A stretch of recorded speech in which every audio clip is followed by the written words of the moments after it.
রাজস্থানের ৬১১টি সরকারি স্কুলের নিজস্ব ভবনই নেই। আসলাদের কর্মসূচির মাঝে প্রকাশ্য রিপোর্ট।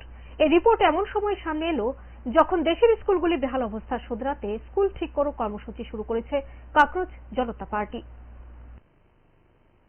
সরকারি খাতায় স্কুল, কিন্তু বাস্তবে তা খোলা ময়দান। নিজস্ব ভবন ছাড়াই নাকি চলছে পঠন পাঠন।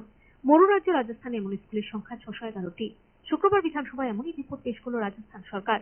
এই রিপোর্ট এমন সময় সামনে এলো যখন দেশের স্কুলগুলি বেহাল অবস্থা শুধরাতে স্কুল ঠিক করো কর্মসূচি শুরু করেছে ককরোচ জনতা পার্টি। এমনকি রাজস্থানে একটি স্কুল পরিদর্শনে গিয়ে হামলার মুখে পড়তে হয়েছে সিজিপি যুগ্ম আহ্বায়ক আশুতোষ রাঙ্কাকে। শুক্রবার রাজস্থান বিধানসভায় সরকারের তরফে যে রিপোর্ট পেশ হয়েছে তাতে স্পষ্টভাবে ধরা পড়েছে স্কুলগুলির শোচনীয় হাল।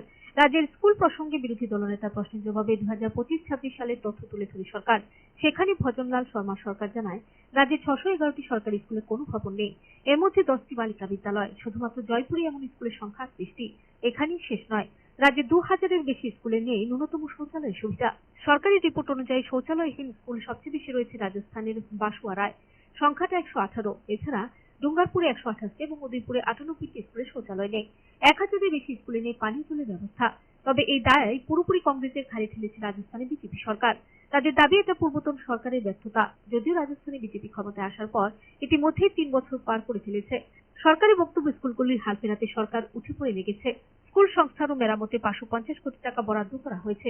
যেখানে ভবন নেই সেখানে ৪৫০ কোটি টাকা বরাদ্দ হয়েছে। উল্লেখ্য, কেন্দ্রীয় শিক্ষামন্ত্রী পদত্যাগের পর দেশজুড়ে সরকারি স্কুলের হাল ফেরাতে নেমেছে ককরোচ জনতা পার্টি।